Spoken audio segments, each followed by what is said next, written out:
شروع کرتا ہوں اللہ کے پاک نام سے جو بڑا مہربان نہایت رحم کرنے والا ہے۔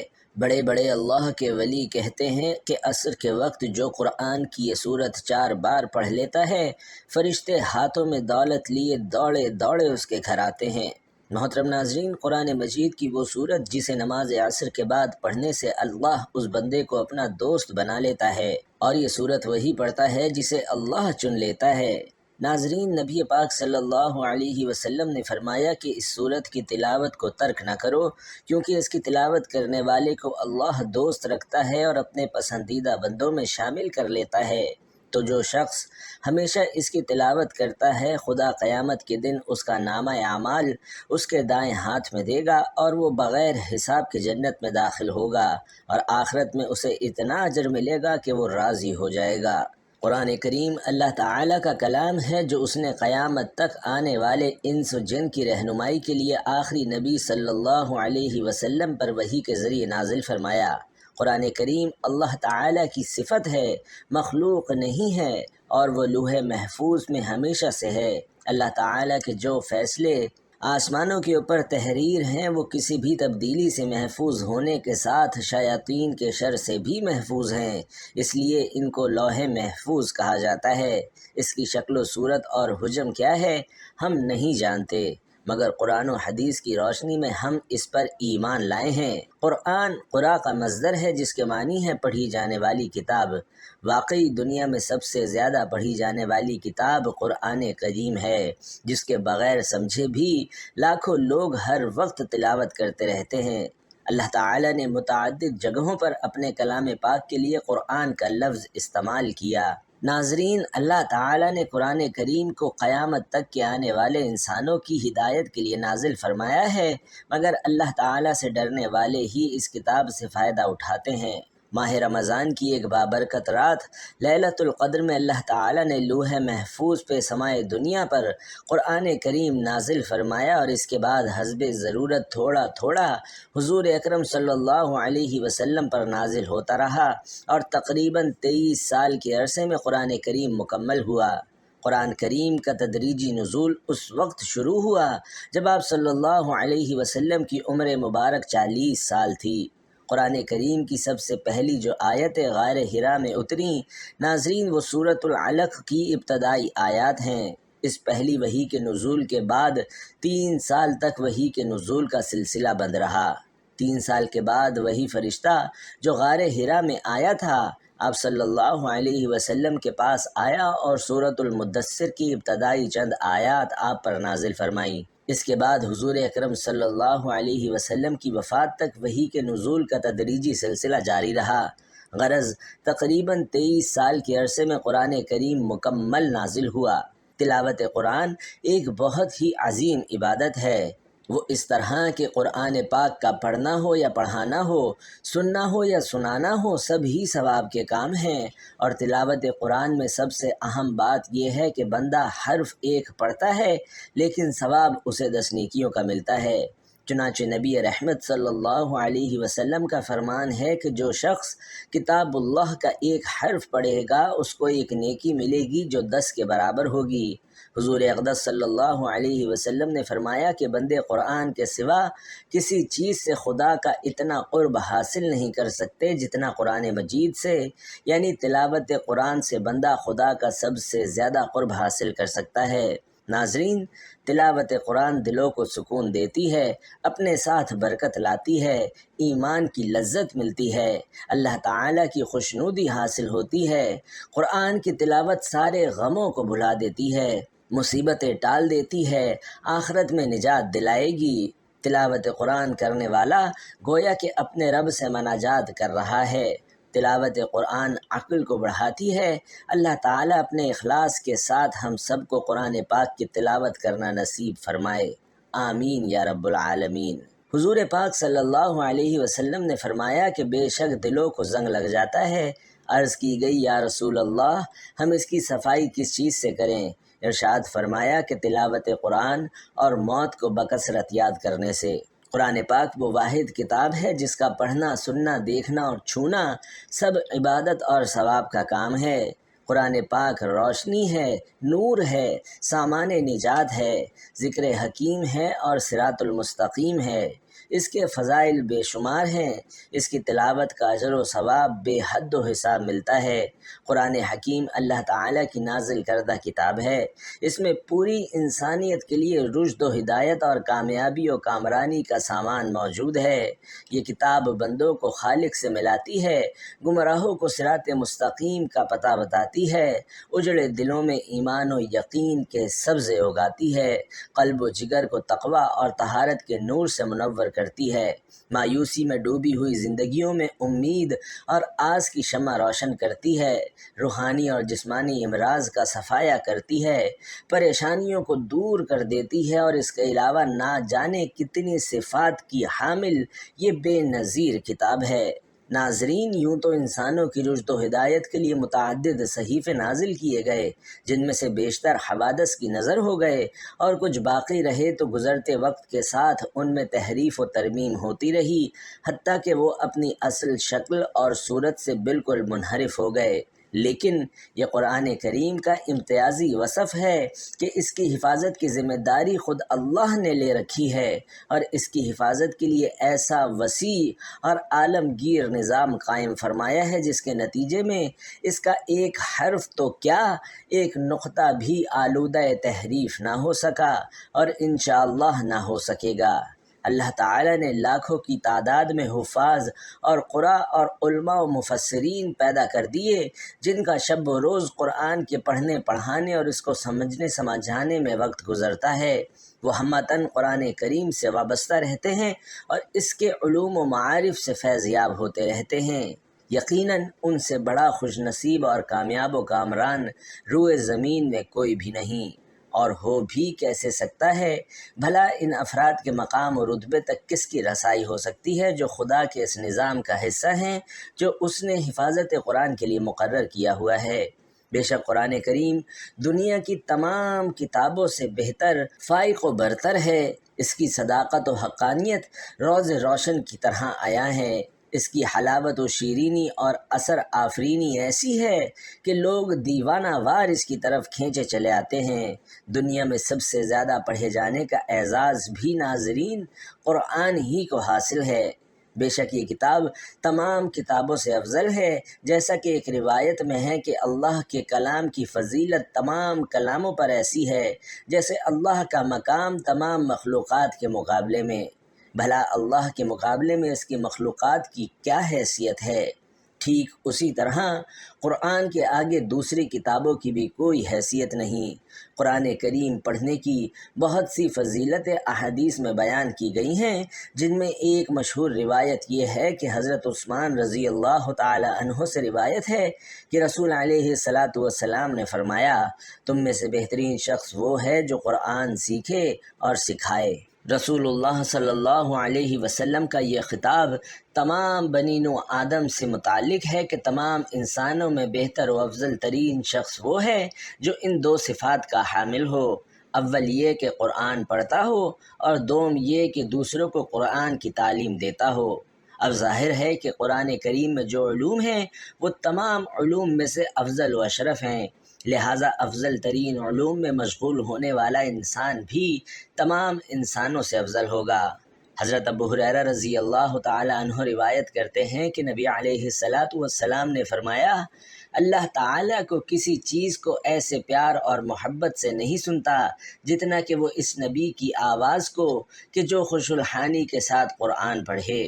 ناظرین، حضرت ابو سعید خدری بیان کرتے ہیں کہ حضرت اسید بن حضیر رضی اللہ تعالی عنہ ایک رات اپنی کھجوروں کے کھلیان میں قرآن مجید پڑھ رہے تھے کہ ان کا گھوڑا بدکنے لگا۔ آپ رضی اللہ تعالی عنہ نے پھر پڑھا، وہ پھر بدکنے لگا۔ آپ نے پھر پڑھا، وہ پھر بدکنے لگا۔ حضرت اسید کہتے ہیں کہ میں ڈرا کہ کہیں وہ یحییٰ کو کچل نہ ڈالے۔ میں اس کے پاس جا کر کھڑا ہو گیا، اور میں کیا دیکھتا ہوں کہ ایک سائبان کی طرح میرے سر پر ہے، وہ چراغوں سے روشن ہے اور اوپر کی طرف چڑھنے لگا، یہاں تک کہ میں اسے پھر نہ دیکھ سکا۔ صبح کے وقت میں رسول اللہ صلی اللہ علیہ وسلم کے پاس آیا اور عرض کیا، اے اللہ کے رسول، میں رات کے وقت اپنے کھلیان میں قرآن مجید پڑھ رہا تھا کہ اچانک میرا گھوڑا بدکنے لگا۔ تو رسول اللہ صلی اللہ علیہ وسلم نے فرمایا، ابن حزیر پڑھتے رہو۔ انہوں نے عرض کیا کہ میں پڑھتا رہا، وہ پھر اسی طرح بدکنے لگا۔ رسول اللہ صلی اللہ علیہ وسلم نے فرمایا، ابن حزیر پڑھتے رہو۔ انہوں نے عرض کیا کہ میں پڑھتا رہا، وہ پھر اسی طرح بدکنے لگا۔ تو رسول علیہ السلام نے فرمایا، ابن حزیر پڑھتے رہو۔ ابن حزیر کہتے ہیں کہ میں پڑھ کر فارغ ہوا تو یحییٰ اس کے قریب صاحبان کی طرح دیکھا کہ میں اس چراغ سے روشن تھے اور اوپر کی طرف چڑھا یہاں تک کہ اسے میں دیکھ نہ سکا۔ تو رسول اللہ صلی اللہ علیہ وسلم نے فرمایا، ابن حزیر وہ فرشتے تھے جو تمہارا قرآن سنتے تھے، اور اگر تم پڑھتے رہتے تو صبح لوگ ان کو دیکھنے لگتے اور وہ لوگوں سے پوشیدہ نہ ہو پاتے۔ سبحان اللہ۔ ناظرین، حضرت عائشہ رضی اللہ تعالی عنہا فرماتی ہیں کہ رسول علیہ السلام نے فرمایا، جو آدمی قرآن مجید میں ماہر ہو وہ ان فرشتوں کے ساتھ ہے جو معزز اور بزرگی والے ہیں، اور جو قرآن مجید اٹک اٹک کر پڑھتا ہے اور اسے پڑھنے میں دشواری پیش آتی ہے تو اس کے لیے دوہرا اجر ہے۔ نبی علیہ السلام کا فرمان ہے کہ آسمانوں اور زمین کو پیدا کرنے سے 1000 سال پہلے اللہ تعالیٰ نے ان صورتوں کی تلاوت کی، اور جب فرشتوں نے تلاوت سنی تو کہنے لگے، خوش نصیب ہے وہ امت جس پر یہ قرآن اتارا جائے گا، اور خوشحالی ان دلوں کے لیے جو اس کو پڑھیں گے اور اسے یاد کریں گے، اور خوشحالی ہے ان زبانوں کے لیے جو اس کی تلاوت کریں گے۔ معزز بھائیوں اور بہنوں، ایک حدیث میں ہے کہ جو شخص اس سورت کو صرف اللہ کی رضا کے واسطے پڑھے گا تو اس کے پہلے والے سب گناہ معاف ہو جاتے ہیں۔ بس اس سورت کو اپنے مردوں پر لازمی پڑھا کرو۔ تو یہ سورت کم از کم دن میں 1 مرتبہ اس کو لازمی پڑھیں، کیونکہ جو اس سورت کی تلاوت کرتے ہیں اللہ اسے پسند کرتا ہے اور اس کو ولی اللہ بنا دیتا ہے۔ تو آپ بھی اس سورت سے دوستی کر لیں۔ اللہ کی رضا کے لیے 4 مرتبہ روزانہ عصر کی نماز کے بعد پڑھیں۔ اللہ آپ سے اتنا خوش ہوں گے کہ آپ کی زندگی کی تمام پریشانیاں انشاءاللہ ختم ہو جائیں گی۔ آپ جیسا چاہیں گے ویسا ہی ہوگا۔ قرآن مجید اللہ کا کلام اور رب کی آخری آسمانی کتاب ہے۔ پورا قرآن خیر و بھلائی اور رحمت و برکت اور شفا کا سرچشمہ ہے۔ اس پر ایمان لانا، تلاوت کرنا، آیات میں تدبر کرنا، اس پر عمل کرنا اور شفا کے لیے قرآنی آیات پڑھ کر دم کرنا اور پوری زندگی اس کے مطابق گزارنا، یہ قرآن کا حق ہے۔ البتہ رسول اکرم صلی اللہ علیہ وسلم نے کچھ صورتوں اور آیتوں کی خصوصی فضیلت بیان فرمائی ہے، اور انہی میں سے ایک صورت ناظرین سورۃ الملک ہے۔ سورۃ الملک کی 3 فضیلتیں صحیح احادیث میں موجود ہیں۔ پیارے آقا صلی اللہ علیہ وسلم اس سورہ مبارکہ کی تلاوت کیے بغیر نہیں سوتے تھے۔ یہ سورہ مبارکہ اپنے ساتھی کے لیے شفاعت کرے گی یہاں تک کہ اسے معاف کر دیا جائے گا۔ نبی رحمت صلی اللہ علیہ وسلم نے فرمایا کہ قرآن میں ایک سورت ہے جس میں 30 آیتیں ہیں، اور وہ اپنے پڑھنے والے کے لیے اللہ تعالیٰ سے سفارش کرے گی حتیٰ کہ اس کی مغفرت کر دی جائے گی، اور وہ سورت تبارک الذی بیدہ الملک ہے۔ بھائیوں اور بہنوں، سورۃ الملک قبر کے عذاب سے بچانے والی ہے۔ اس سورت کا ساتھی قبر کے عذاب سے انشاءاللہ محفوظ رہے گا۔ پیارے آقا صلی اللہ علیہ وسلم نے فرمایا کہ سورۃ التبارک قبر کے عذاب کو روکنے والی ہے۔ اس سورت کو سونے سے پہلے پڑھنے کی تلقین ہے، چونکہ نیند موت کی طرح ہے، بلکہ اللہ کے رسول صلی اللہ علیہ وسلم نے سونے کی دعا میں نیند کو موت قرار دیا ہے، اور نبی اکرم صلی اللہ علیہ وسلم کا اسے سونے کے وقت پڑھنے کے لیے انتخاب کرنے کی وجہ آخرت میں اس کے خصوصی فوائد ہیں، جیسا کہ دوسری اور تیسری فضیلت سے واضح ہے کہ یہ سورت عذاب قبر سے حفاظت کا ذریعہ ہے اور آخرت میں مضبوط شفاعت کی شکل میں نجات کا سبب بنے گی۔ گویا اس سورت کا اہتمام کرنے والا آخرت میں انشاءاللہ کامیاب ہو جائے گا۔ ناظرین، سورۃ الملک کی فضیلت کا تقاضا ہے کہ ہم ویسے ہی پڑھنے کا اہتمام کریں، اور نماز عصر کے بعد پڑھنے سے اس کی فضیلت اور بھی زیادہ ہے، جیسا کہ پیارے آقا صلی اللہ علیہ وسلم کا معمول تھا۔ اس صورت کی اہمیت کا راز کیا ہے، یہ قابل غور پہلو ہے۔ ناظرین، جب ہم اس صورت کی آیات پر غور کرتے ہیں تو ہمیں پتہ چلتا ہے کہ یہ صورت رب العالمین کی عظمت، بادشاہت، قدرت اور ربوبیت کی تعلیم پر مشتمل ہے۔ اس سے بندے کے دل میں خالق و مالک کا خوف اور اللہ کی تعظیم پیدا ہوتی ہے۔ اسی سورہ مبارکہ میں اللہ نے تنہائی میں خوف الہی کے فوائد کا ذکر کرتے ہوئے فرمایا کہ بے شک جو لوگ اپنے پروردگار سے غائبانہ طور پر ڈرتے رہتے ہیں ان کے لیے بخشش ہے اور بڑا اجر و ثواب ہے۔ ناظرین، اللہ کا خوف و خشیت بڑی عظیم عبادت ہے اور اس عبادت کا انعام اللہ کی جنت ہے۔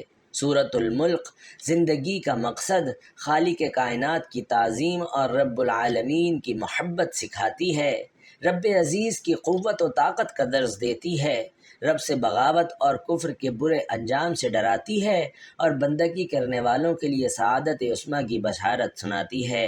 اللہ تعالیٰ نے پہلی ہی آیت میں فرمایا کہ بادشاہت کا مالک وہی اللہ ہے جس کے خیر و برکت کی کوئی انتہا نہیں ہے اور وہ ہر چیز پر مکمل قدرت رکھنے والا ہے۔ اس کے بعد اللہ تعالیٰ نے اپنی بادشاہت اور عظیم قدرت کے دلائل بیان فرمائے ہیں۔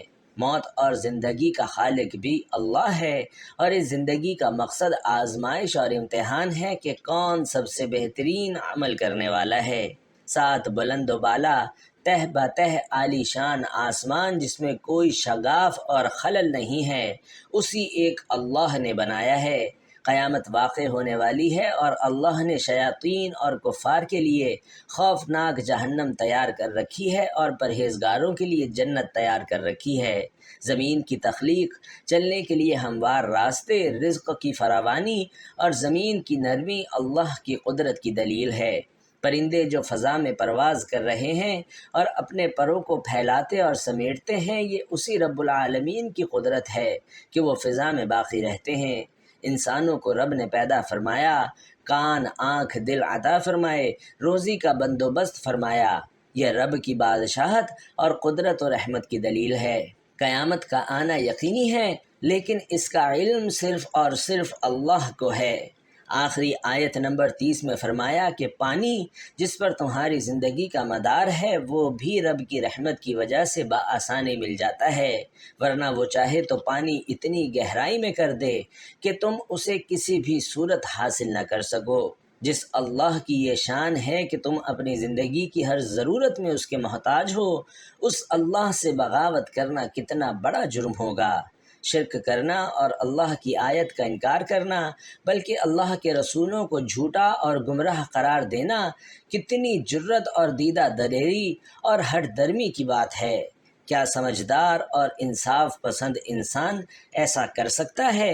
بالکل نہیں کر سکتا۔ دراصل تکبر و غرور اور دنیا کی محبت، نفس پرستی، من پسند زندگی کی محبت انسان کو اندھا بہرا کر دیتی ہے۔ اسی لیے اللہ نے شیاطین اور اس کی راہ پر چلنے والے کفار اور اسلام کے دشمنوں کے لیے جہنم کی شدید وعید سنائی ہے، اور واقعی ایسا انسان سچ مچ اندھا ہے، بصیرت سے محروم ہے۔ اللہ تعالیٰ نے ایسے لوگوں کو منہ کے بل چلنے والا قرار دیا ہے جسے اپنی راہ دکھائی ہی نہیں دے رہی۔ یہ بات آیت نمبر 22 میں موجود ہے۔ اہل ایمان کے لیے اس سورہ مبارکہ میں اہم پیغام پوشیدہ ہے جو سمجھ کر ہر روز تلاوت کرے گا اور غور و فکر کرے گا، وہ اس کے اثرات اپنی زندگی میں ضرور محسوس کرے گا۔ چند اہم پیغامات درج ذیل ہیں۔ برکت یعنی خیر میں اضافہ اور دوام و ہمیشگی رب کی طرف سے ہے۔ نعمتوں میں برکت ڈالنا صرف رب کا کام ہے، لہٰذا برکت کے حصول کے لیے صرف رب العالمین سے رجوع کرنا چاہیے۔ زمین و آسمان کا خالق و مالک اور مدبر اللہ تعالیٰ ہے، وہ شہنشاہ ہے، اس لیے اس سے محبت کرنا اور اس سے ڈرنا ہی سمجھداری اور سعادت مندی ہے۔ زندگی کا مقصد ایمان اور عمل صالح کی زندگی گزارنا ہے۔ تنہائی میں رب سے ڈرنا ایک عظیم عبادت ہے جس پر مغفرت اور بڑے اجر کا وعدہ کیا گیا ہے۔ دنیاوی امور اور چیزوں میں مشغول ہو کر آخرت کو فراموش نہیں کرنا چاہیے، کیونکہ دنیا زوال پذیر ہے۔ دوام اور ہمیشگی صرف آخرت کے لیے ہے۔ کائنات میں موجود آیات الہی مثلاً آسمان و زمین، سورج، چاند، مختلف قسم کے پھل پھول، اناج، پیڑ اور پودے وغیرہ پر غور و فکر کرنا چاہیے تاکہ رب کی تعظیم پیدا ہو، کیونکہ مخلوق کی عظمت خالق کی عظمت کی دلیل ہے۔ صراط مستقیم یعنی اسلام پر چلنے والا رب العالمین کی نظر میں قابل تعریف ہے اور اس کے بصیرت اور بصارت کی گواہی رب نے خود دی ہے۔ اللہ نے ہمیں پیدا کیا، کان، آنکھیں، دل عطا فرمایا تاکہ ہم شکر ادا کریں، اور ہر نعمت کا تقاضا ہے کہ ہم اپنے رب کا شکر ادا کریں۔ ایمان اور توکل علی اللہ ہدایت کی پہچان ہے اور اہل ایمان کا سب سے مضبوط وصف اور سہارا ہے۔ اس کے برعکس شرک اور رب سے دوری کھلی ہوئی گمراہی ہے۔ قیامت کا علم ناظرین صرف اللہ کو ہے۔ یہ اللہ کے وسیع علم کی دلیل ہے، بلکہ اللہ تعالیٰ سینے کے پوشیدہ خیالات کو بھی جانتا ہے۔ ناظرین، یہ صورت اہل ایمان کو بندگی کے آداب سکھاتی ہے، اور ایمان، عمل صالح، خشیت الہی، آخرت اور جنت و جہنم پر ایمان، رب کی شکر گزاری، غور و فکر، استقامت علی الدین، توکل علی اللہ اور رب العالمین سے ہمیشہ ڈرنے اور محبت کرنے کی تعلیم دیتی ہے۔ اللہ تعالی ہمیں اس سورہ مبارکہ کی تلاوت کرنے کی توفیق عطا فرمائے، آمین۔ ناظرین، دنیا میں عمومی طور پر انسان مالی پریشانیوں میں جکڑا رہتا ہے، لیکن اس کا حل بھی قرآن مجید میں موجود ہے۔ سورۃ الملک کی تلاوت کرنے سے نہ صرف آپ کے رزق میں کشادگی ہوتی ہے بلکہ قرضوں سے بھی نجات مل جاتی ہے۔ اسی طرح اور کیا کچھ فوائد ہیں، وہ یوں ہیں کہ فراخی رزق کے لیے، ثواب کے علاوہ رزق کی فراخی کے لیے ہر روز نماز عصر کے بعد 3 یا 4 بار سورۃ الملک پڑھیں۔ اول و آخر 11 مرتبہ درود پاک پڑھیں۔ ہر روز عصر کی نماز کے بعد یہ وظیفہ بلا ناغہ پڑھنے کا معمول بنا لیا جائے تو رب کے فضل و کرم سے کبھی رزق میں کمی واقع نہ ہوگی، اور اللہ تعالیٰ کے پسندیدہ بندوں میں انشاءاللہ آپ شمار ہو جائیں گے۔ اللہ تعالیٰ آپ کو اپنا دوست بنا لے گا۔ غربت، تنگ دستی اور افلاس دور کرنے کے لیے ہر جمعے کو نماز عشاء پڑھ کر مصلی پر بیٹھیے اور اول و آخر 11 بار درود پاک پڑھیں۔ درمیان میں 3 مرتبہ سورۃ الملک پڑھیں، پھر رب تعالیٰ سے دعا مانگیں اور کسی سے بات چیت نہ کریں۔ حق تعالیٰ نے چاہا تو چند ہی دنوں میں اس پر خدا کا بے انتہا انعام و اکرام ہو جائے گا۔ باوضو حالت میں 7 مرتبہ سورۃ الملک پڑھ کر اپنی دکان کے مال پر دم کریں۔ اللہ نے چاہا تو دکان خوب چلے گی اور گاہک وافر مقدار میں دکان پر آئیں گے۔ جس کسی پر بہت زیادہ قرض واجب الادا ہو اور وہ قرض ادا کرنے کی طاقت نہ رکھتا ہو تو اسے چاہیے کہ وہ ہر نماز کے بعد اول و آخر 11 مرتبہ درود پاک پڑھے، پھر 1 مرتبہ سورۃ الملک پڑھے۔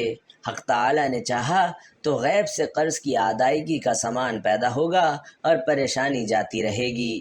جو شخص غربت اور افلاس کا شکار ہو اسے چاہیے کہ وہ ہر روز نماز فجر کے بعد 1 مرتبہ سورۃ الملک پڑھے۔ پردہ غیب سے ایسا سامان پیدا ہوگا کہ اس کی مالی پریشانی انشاءاللہ خوشحالی میں بدل جائے گی، گھر کے حالات ٹھیک ہو جائیں گے، مال و دولت کی ریل پیل ہو جائے گی۔ لیکن اس مقصد کے لیے بلا ناغہ سورۃ الملک کا ورد کرنا ہی مطلوبہ مقصد کو پورا کرتا ہے۔ ناظرین، گزارش ہے کہ اللہ تعالیٰ کے 99 ناموں میں سے کوئی ایک نام لکھ کر کمنٹ باکس میں ضرور شیئر کر دیں۔ اللہ تعالیٰ ہم سب کا حامی و ناصر ہو، آمین۔ السلام علیکم ورحمۃ اللہ۔